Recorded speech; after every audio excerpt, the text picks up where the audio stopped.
पूर्व मंत्री देव कुमार धान जी का।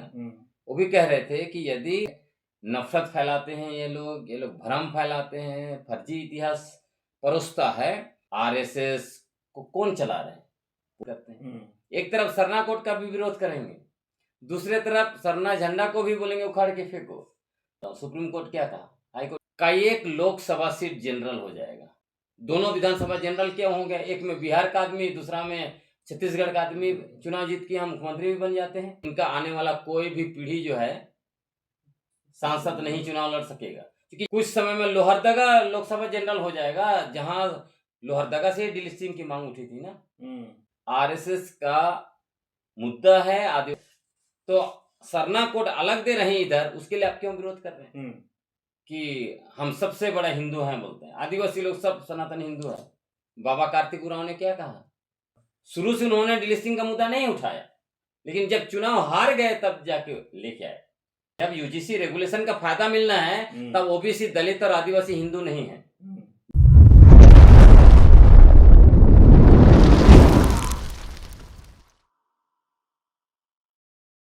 नमस्कार, जोहार। आप देख रहे हैं झारखंड स्वतंत्र खबर। आज हम लोग एक अहम मुद्दे पर बात करेंगे कि जैसे जनजातीय सुरक्षा मंच के लोग लगातार डिलिस्टिंग की मांग कर रहे हैं और इसके लेकर के लोग दिल्ली भी जाने वाले हैं, लेकिन आदिवासी समाज में बुद्धिजीवी या कुछ आंदोलनकारी इस तरह से मांग करेंगे डिलिस्टिंग होना चाहिए, लेकिन जो आदिवासी हिंदू बन गए हैं उनको भी डिलिस्टिंग होना चाहिए, जो आदिवासी ईसाई बन गए हैं उनको भी डिलिस्टिंग होना चाहिए। तो तमाम बात लोग कर रहे हैं कि डिलिस्टिंग तो होना चाहिए, लेकिन दोनों को होना चाहिए। तो इसी पर बात करने के लिए हमारे साथ लेखक, सामाजिक कार्यकर्ता, बुद्धिजीवी विलक्षण डुंगडुंग है और जानते हैं कि जो डिलिस्टिंग का लगातार जो विवाद चलते रहता है उस पर इनका, और इस बार फिर एक कहें कि मुद्दा गरमाया है डिलिस्टिंग का, तो क्या कहते हैं,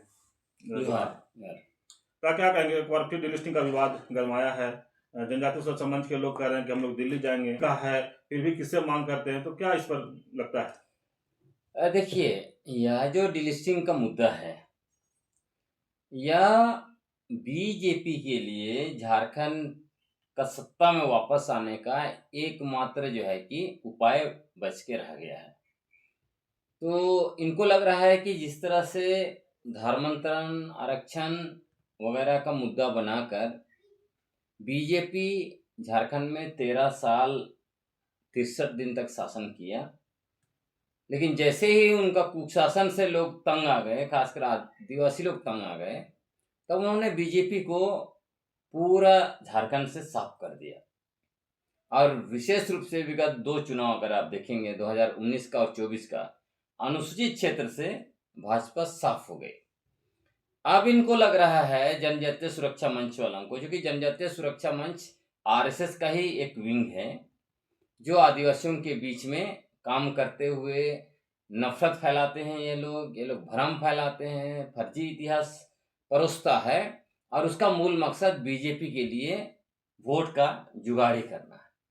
अब इसको फिर से जनजातीय सुरक्षा मंच को यही काम दिया गया है कि पूरे झारखंड में डिलिस्टिंग के नाम पर माहौल बनाया जाए, हवाबाजी किया जाए, और आदिवासियों के बीच में सरना धर्म मानने वाले, ईसाई धर्म मानने वाले, हिंदू धर्म मानने वाले, इन लोगों के बीच में भ्रम पैदा करके, विवाद पैदा करके जो है कि किसी भी तरह से 2029 में बीजेपी को सत्ता में लाया जाए, यही इनका मूल मकसद है। अब जहां तक आपने कहा कि कुछ बुद्धिजीवी, आदिवासी बुद्धिजीवी और आंदोलनकारी भी इस बात को इस लेवल तक समर्थन कर रहे हैं, उनका कहना यह है कि यदि डिलिस्टिंग होता है तो सिर्फ ईसाई धर्म मानने वालों का नहीं होना चाहिए, जो हिंदू धर्म मानते हैं उनका भी होना चाहिए। मैं एक इंटरव्यू बहुत रिसेंट में देख रहा था पूर्व मंत्री देव कुमार धान जी का। वो भी कह रहे थे कि यदि ईसाई धर्म मानने वालों के साथ साथ हिंदू धर्म जो मानते हैं आदिवासी, उनका भी डिलिस्टिंग होता है, तो वो कह रहे थे कि मैं समर्थन करता हूं इसका। लेकिन मुझे अफसोस लगता है, अफसोस इस बात का होता है कि ये जो डिलिस्टिंग का एजेंडा है वो आदिवासियों का एजेंडा रहा ही नहीं है। और ये लोग जो इस तरह के कहते हैं कि हम ये होगा तो हम समर्थन करते हैं, मुझे लगता है कि शायद ये लोग या तो भविष्य नहीं देख पाते हैं, या क्या किया जा रहा है, अभी तक क्या किया गया है, उसकी समझ इनके पास नहीं है। हम्म। जो भी व्यक्ति, जो भी आदिवासी बुद्धिजीवी हो, आंदोलनकारी हो, जो थोड़ा आदिवासियों का वॉइस देख सकता है, अभी क्या हो रहा है, क्या हुआ, उसका जो विश्लेषण कर सकता है, वो कभी भी डीलिस्टिंग जैसा आरएसएस का थोपा गया एजेंडा का समर्थन नहीं करेगा। इसलिए कि इसका असर जो है वो बहुत जबरदस्त होगा पूरे देश में। उसका सबसे बड़ा जो है असर होगा वो राजनीतिक रूप से। आप सोचिए कि जो लोग डिलिस्टिंग को लेकर एजेंडा चला रहे हैं, आरएसएस को कौन चला रहे हैं? पूर्ण रूप से सवर्ण जाति के लोग चलाते हैं। आज तक एक दलित, आदिवासी, ओबीसी आरएसएस का प्रमुख नहीं बन पाया। जो भी बनना तो वो सवर्ण जाति के लोग बनते हैं। तो आप सोचिए, ये सवर्ण जाति के लोग आरक्षण का घोर विरोधी है। ये लोग कहते हैं देश से आरक्षण खत्म होना चाहिए, और आरक्षण तो छोड़िए, ये संविधान के घोर विरोधी हैं। और एक तरफ डिलिस्टिंग का एजेंडा चला। ये क्या शरण आदिवासियों की हितैषी हैं? यही लोग जो है, सवर्ण लोग हैं, उस सरना कोड का पुरजोर विरोध कर रहे हैं। कौन कर रहा है? यही तो आरएसएस और जनजातीय सुरक्षा मंच सरना कोड का भी विरोध करते हैं। एक तरफ सरना कोड का भी विरोध करेंगे, दूसरे तरफ सरना झंडा को भी बोलेंगे उखाड़ के फेंको, तीसरे तरफ बोलेंगे हम आपके हितैषी हैं, हम जो है कि आपका आरक्षण ईसाई धर्म में धर्मांतरित आदिवासी खा रहे हैं, उससे बचा के आपको देना चाहते हैं। ये सब जो है एक तरह से फर्जी नैरेटिव है। हाँ, तो इसलिए मैं कह रहा हूं, डिलिस्टिंग से पूरा का पूरा आदिवासी समाज जो है कि उसका मटियामेट हो जाएगा। क्या हो जाएगा? मान लीजिए, हाइपोथेटिकली हम समझ लेते हैं, अगर मान लीजिए ईसाई धर्म मानते हैं आदिवासियों का डिलिस्टिंग हो जाए, हिंदू धर्म मानते हैं उनका डिलिस्टिंग हो जाए। हिंदू धर्म मानते हैं, मान लीजिए उसमें से कुछ लोग सरना धर्म में आएंगे, लेकिन जो दस्तावेज है आज के हिसाब से, क्योंकि जितने भी दस्तावेज हैं वो तो रिकॉर्ड के आधार पर होगा, तो आप ये नहीं कह सकते हम जो है कि अभी हिंदू धर्म मानते थे, अब हम सरना धर्म मानते हैं इसलिए मेरा डिलिस्टिंग नहीं होगा। अभी सुप्रीम कोर्ट में केस आया ना, जो इसी मामले में जो व्यक्ति बोलता था कि हाँ पहले मैं जरूर ईसाई धर्म को मानता था लेकिन अब नहीं मानता हूँ, सुप्रीम कोर्ट क्या कहा, हाई कोर्ट क्या कहा, हम उसको नहीं मानेंगे। जब आप पर केस हुआ था उस समय में आप ईसाई धर्म को मान रहे थे, तो उसका केस खारिज हो गया। तो इसी तरह इनका जितने भी आदिवासी हिंदू धर्म को मानते हैं, वो तो उनकी जनसंख्या तो सबसे ज्यादा है। झारखंड में अगर आप देखिएगा तो झारखंड में 37.2% आदिवासी हिंदू धर्म को मानता है, 15.5% आदिवासी ईसाई धर्म को मानता है। तो आप सोचिए ये दोनों को मिला दीजिए तो बहुत बड़ी संख्या बाहर निकल गई। अगर देश के आधार पर देखेंगे पूरे देश में तो 12.5% आदिवासी ईसाई धर्म को मानता है, 63% आदिवासी हिंदू धर्म को मानता है। इन सबको निकाल दीजिए, परिणाम क्या होगा? कई एक लोकसभा सीट जनरल हो जाएगा, कई एक विधानसभा सीट जो है कि जनरल हो जाएगा। और उसकी वजह से क्या है, उसका सबसे बड़ा और परिणाम होगा, आपका अनुसूचित क्षेत्र को जो है कि खत्म कर दिया जाएगा। हालांकि अनुसूचित क्षेत्र का बेस जनसंख्या नहीं है, लेकिन 1961 में ढेबर कमीशन ने कहा नया जो बनेगा उसका आधार एक जनसंख्या होगा। अब उसको लेके ये लोग हर जगह जनसंख्या बताइए, जबकि अनुसूचित क्षेत्र का निर्माण जनसंख्या के आधार पर नहीं हुआ है। तो वहां पे आप प्रतिनिधित्व, चाहे वो लोकसभा का हो, विधानसभा का हो, स्थानीय निकाय का हो, क्यों जनसंख्या के आधार पर दे रहे हैं? देखिए रांची का लोकसभा जनरल क्यों है भाई, जबकि अनुसूचित क्षेत्र में आता है। यहाँ हटिया रांची जनरल को क्यों दे दिया विधानसभा? अब कांके एससी को क्यों दे दिया विधानसभा? ये सब तो अनुसूचित क्षेत्र में है, तो आदिवासियों के लिए आरक्षित होना चाहिए। आपको उसी तरह जो आपको चले जाइए जमशेदपुर, अनुसूचित क्षेत्र है, लोकसभा जनरल क्यों हो गया? दोनों विधानसभा जनरल क्यों हो गया? एक में बिहार का आदमी, दूसरा में छत्तीसगढ़ का आदमी चुनाव जीत के हम मुख्यमंत्री भी बन जाते हैं। तो आप सोचिए, जब अनुसूचित क्षेत्र का आधार जनसंख्या को बना दिया, तो जैसे डिलिस्टिंग हो गया तो आप समझ लीजिए हिंदू निकल जाएंगे, आदिवासी ईसाई धर्म को मानते वो भी निकल जाएंगे, बच गया बहुत कम परसेंट आदिवासी। तो कितना विधानसभा आपका रिजर्व रह जाएगा? नहीं रह जाएगा। और आपको मैं बताता हूँ, झारखंड में जो डीलिस्टिंग का झंडा लेके जो घूमते रहते हैं ना, आपका पूर्व सांसद करिया मुंडा जी, खूंटी से 7 बार सांसद रहे, है ना? खूंटी लोकसभा जनरल हो जाएगा। इनका आने वाला कोई भी पीढ़ी जो है सांसद नहीं चुनाव लड़ सकेगा, क्योंकि जनरल होगा उसमें आपको कोई टिकट देगा ही नहीं। कोई पार्टी टिकट देती है? रांची का लोकसभा देखिए, कोई पार्टी टिकट देती है? एक बार बंधु तिर्की जी चुनाव लड़े थे, 40,000 तो वोट आया उनका लोकसभा में। कहाँ आप जीत पाएंगे? और उसके बाद खूंटी लोकसभा का सिर्फ देख लीजिए, खूंटी लोकसभा का आपका पूरा उधर चले जाइए, आपका खूंटी, तोरपा, कोलेबिरा, सिमडेगा, चारों जो है कि विधानसभा जनरल हो जाएगा। कुछ समय में लोहरदगा लोकसभा जनरल हो जाएगा, जहां लोहरदगा से डीलिस्टिंग की मांग उठी थी ना, लोहरदगा जैसा लोकसभा जनरल हो जाएगा। उसके बाद उधर का गुमला देख लीजिए, गुमला विधानसभा जनरल हो जाएगा।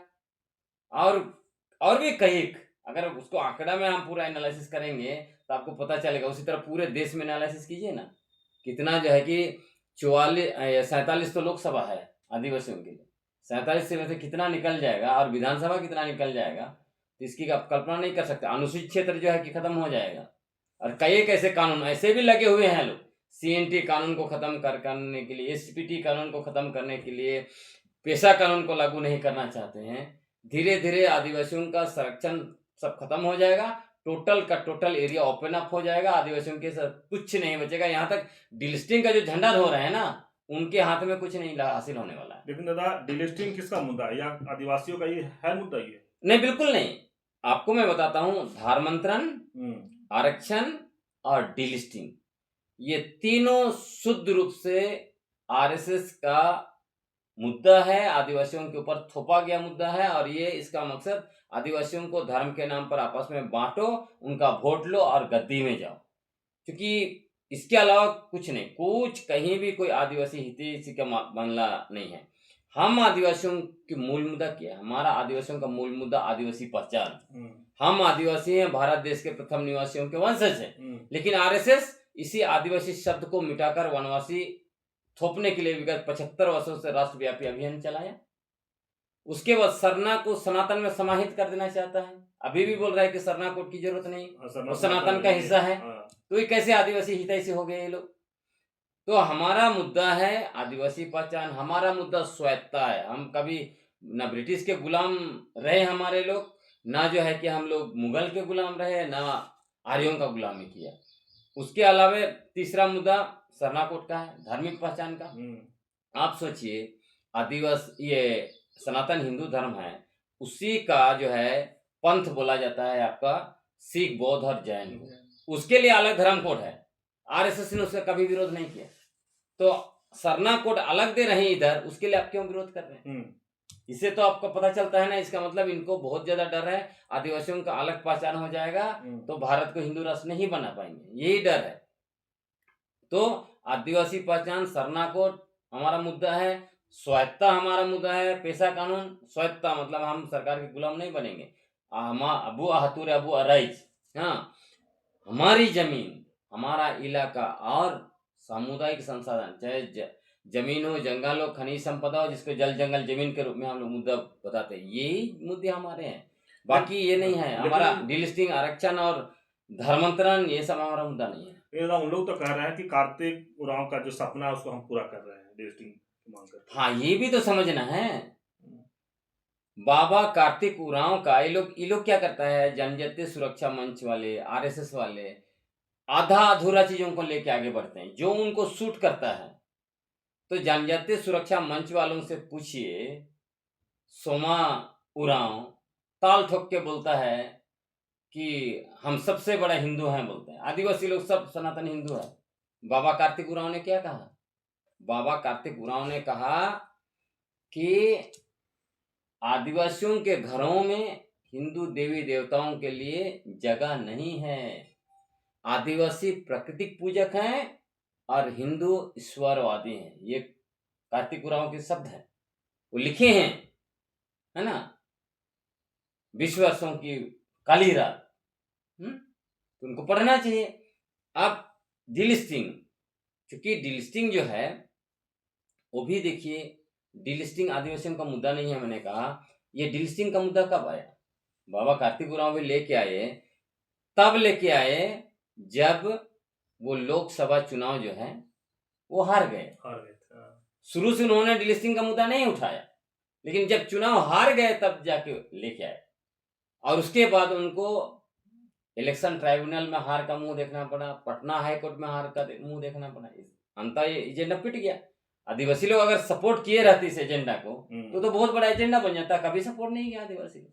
इसी से समझ लिए कि डीलिस्टिंग का मुद्दा सिर्फ और सिर्फ पैसा और पद के लिए लोग उठाते हैं, और ये लोग भी उठा रहे हैं, तो वही मामला, इसमें और कोई मामला है। झारखंड में इसका प्रभाव क्या पड़ेगा?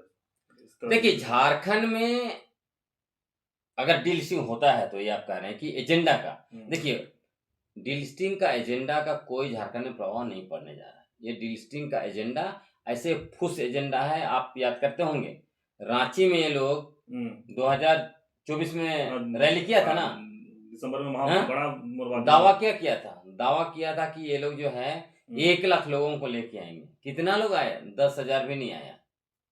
तो डीलिस्टिंग का एजेंडा झारखंड में ऐसे ही फुस है। झारखंड में ये लोग नहीं सकेंगे। झारखंड छत्तीसगढ़ मध्य प्रदेश या उड़ीसा नहीं है जहां पे आप जो है कि डीलिस्टिंग का एजेंडा चला लेंगे। झारखंड वही झारखंड है जहां ब्रिटिश हुकूमत के खिलाफ 200 साल का संघर्ष आदिवासियों ने किया है और बलिदान दिया है। किसके लिए? अपनी आदिवासी पहचान को बरकरार रखने के लिए, अपना स्वायत्ता को बरकरार रखने के लिए, अपनी जल जंगल जमीन को बरकरार रखने के लिए। तो जो लोग स्वायत्ता की लड़ाई लड़े वो आरएसएस की गुलामी करेंगे? कभी आरएसएस की गुलामी नहीं करेंगे। तो झारखंड में एजेंडा नहीं चलेगा। जहां तक आपने कहा इसका प्रभाव, तो प्रभाव तो मैंने आपको बता दिया। अगर सही में यहाँ पे डीलिस्टिंग हो जाए ना, तो आप देखिएगा, एक तो आपका वहां का लोकसभा 2 मैंने बता दिया, आपका खूंटी लोकसभा जनरल हो जाएगा, लोहरदगा लोकसभा जनरल हो जाएगा, कई विधानसभा जनरल हो जाएंगे। तो आदिवासियों का ऐसे भी राजनीतिक शक्ति जो है वो घट जाएगा, नंबर 1। नंबर 2, अनुसूचित क्षेत्र जो है कि बहुत कम हो जाएगा, वो भी करेंगे। पेशा कानून से लेके सीएनटी एक्ट, वन अधिकार कानून, क्या क्या है लोग खत्म करेंगे, सो खत्म करेंगे। आदिवासियों की एकता जो है कि तहस नहस होके बिखर जाएगी, और बाहरी लोग जो झारखंड में आए कब्जा करने के लिए, पूरा का पूरा झारखंड उनके अंदर में चला जाएगा, और झारखंड अलग राज्य आंदोलन और अलग राज्य बनने का कोई मतलब जो है कि नहीं रह जाएगा। इसलिए आदिवासियों को समझना पड़ेगा, और खासकर आदिवासी बुद्धिजीवी, उनसे भी मैं निवेदन करूंगा कि बिना इम्पैक्ट को समझे, इसका क्या प्रभाव होगा उसको बिना जाने सीधा बोल देते हैं कि अगर जो आदिवासी ईसाई धर्म को मानते हैं उसको, और जो हिंदू धर्म को मानते हैं, दोनों का डीलिस्टिंग हो तो हम उसका समर्थन करते हैं, बोल देता है। भाई आप उसका इम्पैक्ट देखिए ना क्या होगा। इसके पीछे मनुवादियों का, ब्राह्मणवादियों का बहुत बड़ा षड्यंत्र है, इसको समझना पड़ेगा। ये ब्राह्मणवादी और मनुवादी क्या सोचते हैं? ये चाहते हैं कि आरक्षण खत्म हो जाए। क्यों? क्योंकि इनका जो मनुस्मृति है उसके आधार पर आदिवासी तो दानव ही है ना। तो आदिवासी दानव है, दलित जो अछूत है, ओबीसी जो है शूद्र है। तो ये चाहते हैं कि ये दानव, शूद्र और अछूत मिलके ऊपर में जो 3 वर्ण हैं उनका सेवा करें, ब्राह्मण, क्षत्रिय और वैश्य का। और इसीलिए देखिए, हमें इससे समझना चाहिए तमिलनाडु में अभी क्या हुआ। तमिलनाडु में जो इतना बड़ा राजनीतिक परिवर्तन हुआ, ये लोग क्या किए? मनुवादियों ने 1950 में ही क्या व्यवस्था किया कि जो दलित हिंदू धर्म को छोड़ के किसी और धर्म को अपनाता है उसका आरक्षण खत्म हो जाएगा, वो दलित नहीं रह जाएगा। ये व्यवस्था किया संविधान का अनुच्छेद 341 में, और उसी के आधार पर आपको संविधान आदेश 1950 पारित हुआ, जिसके आधार पर आपका ये हैदराबाद हाईकोर्ट और फिर सुप्रीम कोर्ट ने भी कहा, अभी फैसला आ गया, उसमें उन्होंने कहा कि जो ये दलित ईसाई धर्म को मानता है या मुसलमान को धर्म को मानता है, इस्लाम धर्म को मानता है, वो दलित नहीं रह जाता, उसको आरक्षण का, एससी एसटी एक्ट का कोई फायदा नहीं मिलेगा। यही सोच के कि दलितों को अपने मनुवादियों का पंजा के कब्जा में रखो, अंदर में रखो, दबा के रखो, उनको जो अछूत बना के रखो। लेकिन तमिलनाडु के दलितों ने दिखा दिया। अभी देखिए चंद्रशेखर जोसेफ विजय दिखा दिया ना कि एक दलित व्यक्ति इतना बड़ा जो है कि फिल्म इंडस्ट्री में इतना बड़ा हीरो बना, और अभी वैसे राज्य में जहां दलितों की बहुत कम जनसंख्या है, वो जो है कि सीधा सीएम बन गए। अभी तो मनुवादियों को तो पेट में और दर्द हो रहा होगा कि इसको तो आरक्षण से हमने हटा दिया, फिर भी ये व्यक्ति जो है कि जीत के जो है कि गद्दी पर बैठ गया। तो ये मनुवादी लोग बहुत परेशान है। अभी जिस तरह से जोसेफ विजय ने जिस तरह से ये फिल्म में जो होता है वही सीन जो वहां क्रिएट कर दिया। अभी जितने देखिए जितने दलित क्रिश्चियन हैं उसको कितना एकजुट करेगा पूरे देश में, और उनका जो लंबी लड़ाई चल रही है कि आपने हमारे साथ अन्याय किया, तो वो चलेगा। तो इसलिए मनुवादी लोग ये मुगलते में ना रहे कि डिलिस्टिंग का एजेंडा चला के आदिवासियों को दबा दें। ये इसलिए कर रहे हैं क्योंकि इनको ये बर्दाश्त नहीं हो पा रहा है कि बहुत सारे आदिवासी मिशनरी स्कूल कॉलेजों में पढ़ पढ़ के बड़े बड़े पदों पर है। कोई जनरल मैनेजर बन जा रहा है, कोई कुछ बन जा रहा है, कोई इंजीनियर बन जा रहा है, कोई डॉक्टर बन रहा है। बहुत सारे डॉक्टर आपको मिलेंगे आज के समय में। उसके अलावा जो है कि पॉलिटिक्स में तो है ही है। तो ये मनुवादी इसको पचा नहीं पा रहे। मैं आपको उदाहरण बता सकता हूँ। अभी एक डॉक्टर हैं जो सरकारी पद पे है, नाम नहीं लूंगा, उनका पोस्टिंग हुआ था आपका उधर गढ़वा तरफ, पलामू गढ़वा। वो मुझे बता रहे थे, एक व्यक्ति आया, वो बीमार थे, उन्होंने उनसे दवा लिखवाया, ये दवा लिख लिए दिए। वो व्यक्ति दवा खरीदा, थोड़ा देर हुआ, थोड़ी देर में वो फिर वापस आता है और वो डॉक्टर, आदिवासी डॉक्टर के मुंह में दवा फेंक के बोलता है कि तुम आदिवासी हो, तुम आरक्षण से आए हो, तुम्हारा दवा हम खाएंगे। धर्म बोलेंगे तो ईसाई धर्म को मानने वाला आदिवासी डॉक्टर मुंह में मारा। और दूसरी तरफ मनुवादी क्या बोलते हैं, जो ईसाई धर्म को मानता है आदिवासी नहीं रहा, तो उस डॉक्टर को कैसे उसका चेहरा देख के मुंह में मारे दवा है ना। हाँ। तो ये दोनों इसी को आदिवासियों को समझना है। एक तरफ क्या बोलता है, यही मानववादी लोग, यही आरएसएस, यही संघी लोग एक तरफ आरक्षण का विरोध करता है, सवन लोग। दूसरे तरफ बोलता है डिलिस्टिंग करो इसका। तीसरे तरफ बोलता है जो ईसाई धर्म को मानता है वो आदिवासी नहीं है। हमारा चेहरा बदल गया। मेरे साथ खुद आपको बताता हूँ, जब मैं पटना में कृष्णा मेमोरियल हॉल बुक करने गया, एक मनुवादी ने मुझे कहा तुम आदिवासी हो के कैसे जो है कि इतना बड़ा पद बोल रहे। क्यों भाई, मेरा चेहरा से क्या दिख रहा है? मेरा नाम तो ग्लेडसन, मेरा नाम को लेके भी बहुत शोर मचाते, इसलिए बोल रहा हूँ मेरा नाम ग्लेडसन। तो उसके नाम को लेके तो नहीं बोला, मेरा चेहरा को देख के, रंग रूप को देख के बोलता है तुम आदिवासी हो कि इतना बड़ा पद पे कैसे हो। राष्ट्रीय सहारा का एडिटर पटना का, वो बोला कि तुम आदिवासी हो, उतना बड़ा पद में हो, तुम्हारा प्रोग्राम का उद्घाटन करने मैं नहीं जाऊंगा। तो जितने भी लोग सरना ईसाई करता है, ईसाई बन गया, वो आदिवासी नहीं है, उन लोग को देखना चाहिए कि क्या आपके साथ भेदभाव होता है। आपका धर्म को लेकर नहीं भेदभाव होता है, आपका चेहरा को लेकर भेदभाव होता है। अगर धर्म ही असलियत है तो भाई जितना आदिवासी का 4 पीढ़ी 5 पीढ़ी पहले ईसाई धर्म को अपनाया, वो तो एकदम दक्षिण भारत केरल के जो आदिवासी, ये केरल के जो ईसाई लोग हैं, उनके जैसा नाक नक्शा बदल जाना चाहिए, उनके जैसा दिखना चाहिए, भेदभाव बिल्कुल नहीं होना चाहिए, है ना। तो ये सारा खेल जो खिला रहा है वो मानववादियों का खेल है, डिलिस्टिंग के नाम से खेल खिलाता है, कहीं आरक्षण का विरोध करता है। अभी यूजीसी का देखिए, यूजीसी जो रेगुलेशन का क्यों विरोध किया। एक तरह बोलता है कि गर्व से कहो हम हिंदू हैं। तो ये जो यूजीसी रेगुलेशन आया है उसमें तो सबसे ज्यादा ओबीसी हिंदू, दलित हिंदू, आदिवासी भी बहुत लोग अपने आप को हिंदू कहते हैं, हिंदू धर्म को मानते हैं, तो उनको फायदा होने वाला था। विरोध क्यों किया भाई उसका, वो हिंदू नहीं है ना। तब जब यूजीसी रेगुलेशन का फायदा मिलना है तब ओबीसी, दलित और आदिवासी हिंदू नहीं है। जब वोट लेना है मनुवादियों को, तब ये लोग जो है कि आदिवासी, दलित और ओबीसी हिंदू है। तो ये डिलिस्टिंग का खेल एक तरह से फर्जी खेल है। डिलिस्टिंग का एजेंडा आरएसएस का एजेंडा है, इसमें नहीं पड़िए, नहीं तो आदिवासी समुदायों का अस्तित्व, पहचान अस्मिता सब कुछ जो है कि मिट जाएगा। अभी आप सुने लेखक गैलेक्सी मेंडिंगो की बात। हम लोग लिस्टिंग पर बात किए थे कि जिस तरह से बात फिर जनजातीय सुरक्षा मंच के लोग लिस्टिंग का मुद्दा उठाए हैं, तो वहीं पर कहीं न कहीं जो आदिवासी बुद्धिजीवी हैं या आंदोलनकारी हैं, वो कह रहे हैं कि डिलिस्टिंग दोनों का होना चाहिए। जो हिंदू में गए वो भी और ईसाई में गए वो भी। लेकिन आप बहुत अच्छे तरीके से समझाने की कोशिश किए कि अगर डिलिस्टिंग होता है, तो रांची का उदाहरण दिए, जमशेदपुर का उदाहरण दिए, रांची विधानसभा का उदाहरण दिए और हटिया विधानसभा का उदाहरण दिए और कहे कि जहाँ से कार्तिक उरांव की बात लोग करते हैं कि डिलिस्टिंग का मुद्दा उठाए थे, उनका सपना था, तो कहे वो लोहरदगा का सीट भी जनरल सीट हो जाएगा। तो डिलिस्टिंग का जो बात कर रहे हैं, तो वो कह रहे हैं कि पहले सोच समझ के या भविष्य में उससे क्या नुकसान होगा उस पर लोग पहले चिंतन मंथन करें। और इस तरह से अगर लोग करते रहे तो बहुत अच्छे तरीका से मैंने कहे कि आधा घंटा से ऊपर में समझाने की कोशिश की है कि आदिवासी को नुकसान कितना बड़ा हो जाएगा और आदिवासी का अस्तित्व नहीं बच पाएगा।